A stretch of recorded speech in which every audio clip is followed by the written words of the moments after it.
Hi guys, Coffee here and welcome back to another video. In today's video, I want to talk about this. This is my newly acquired 35mm Summilux. And as ridiculous as it might seem, this is not a lens that I set out to buy. I was actually looking for a 50mm Summilux, but came across a guy that was selling both the 35 and the 50mm together at the same time for £4,000, which, although is an awful lot of money, is a very, very good deal for the two lenses. Too good for me to resist. And what I should have done when I got home with the two lenses was put the 35mm straight back up on eBay, and I'd probably been the owner of the cheapest 50mm Summilux out there. However, I did something really stupid. I attached it to the front of my Leica M10. And since attaching it to the front of my Leica M10, I've been really struggling to take it off. I've become to really like this lens. And in this video, I want to do two different things. First of all, I want to do a bit of a lens review. So I'm going to go through the tech specs, show you a load of example images, and talk about how I'm getting on with the lens. And then in the second half of this video, I want to talk about whether or not this lens is swaying me from my belief that a 28mm and a 50mm is the perfect combination. Is this 35mm disrupting that belief a little bit? So I'm going to chuck some timestamps up on the screen now, because if you want to hop around this video, feel free. But first up then, what exactly is this lens? What is it we have in our hands? This is a 35mm Summilux, a spherical non-FLE. It came out in 1994 and was replaced in 2010 by the FLE version. Now, if you're wondering what FLE stands for floating elements. This being the non-FLE means that it doesn't have floating elements inside. Now, this means that it suffers from a problem called focus shifting, and FLE was brought out to fix that problem.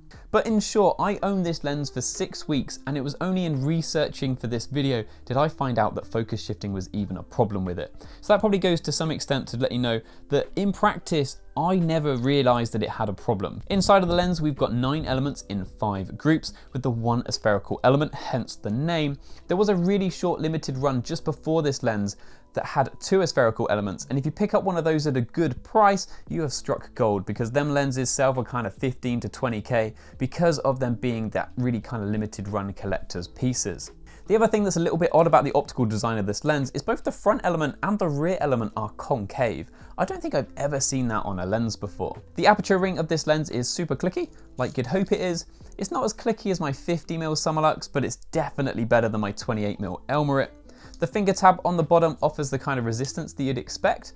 I really don't like it if lenses don't have finger tabs. For me, a finger tab is vital for the kind of handling of these lenses. Inside the lens, we've got 9 aperture blades. At the wide open, I think f1.4 and f2, they are curved. Beyond that, they then kind of have the hard edges on them. So when you shoot wide open, you get some really nice bokeh with this lens that you're going to see in some images shortly. So I think that's probably enough talking about tech specs then. Let's actually have a look at some photos. Now, I'm definitely somebody in the past that has bucketed Leica lenses into this group of lenses that are kind of modern, clinical, maybe lack a bit of character.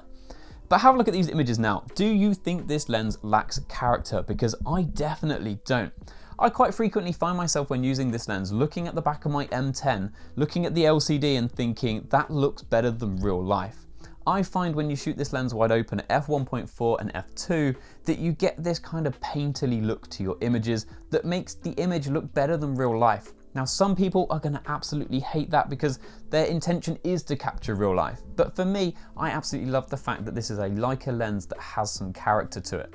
If you stop the lens down and you hit kind of f5.6, f8, it turns into a very modern optic. It's super sharp and things are far more controlled. Now, I really like this because it feels like I kind of have 2 lenses in one. If I shoot wide open, I've got character on tap. If I stop it down a little bit, I've got this clinical modern optic. So for me personally, this is one of the reasons that I am really enjoying this lens. It's one of the only lenses in kind of recent history that I can think of that I've used, that I've put it on the front of my camera and been genuinely blown away by the results.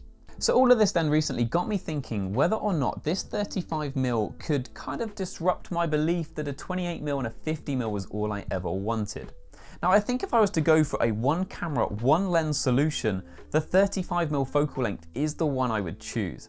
I quite frequently find that 28mm, although it's super wide, is probably not that great for portraits. You struggle to get decent background separation, and if you get a little bit too close, things can get a little bit distorted.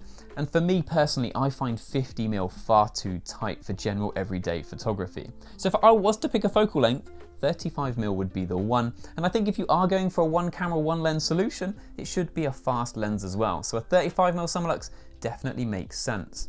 So what I did to kind of test this theory was take the M10 and the 35mm to do some street photography in London. And you might have already seen some images in this video already.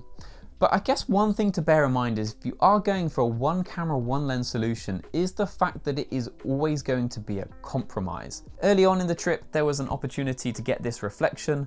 I ended up not being able to get the reflection because the 35mm just wasn't wide enough. It didn't matter how I positioned my camera, I just couldn't get it. To the point that I ended up getting my iPhone out to take this picture instead to get the reflection how I wanted it.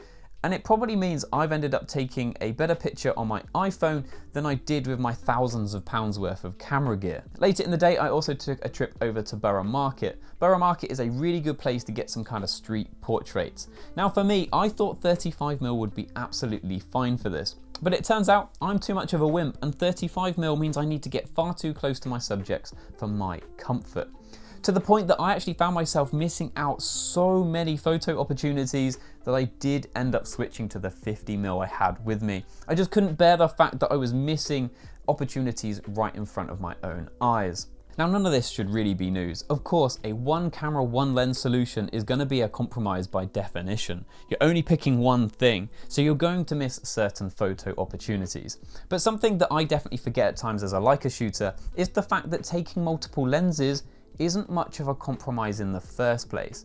My 28mm Elmarit, 35mm Summilux and 50mm Summilux combined together weigh just 50 grams more than a single Sony 50mm f1.4 G Master lens. Now in certain casual scenarios I am just going to pick up my 35mm Summilux, but if I'm going out for results, taking multiple lenses as a Leica shooter isn't much of a compromise. So the 35mm for me is not going to be replacing my 28mm and 50mm, it's going to sit somewhere alongside them. So then in conclusion, what do I think? This 35mm Summilux has become my favourite lens. In the last few years, it's one of the only lenses I can think of where I've been genuinely blown away by how good it is. It has this kind of painterly look wide open, and when you stop it down, it performs exactly like you'd want it to.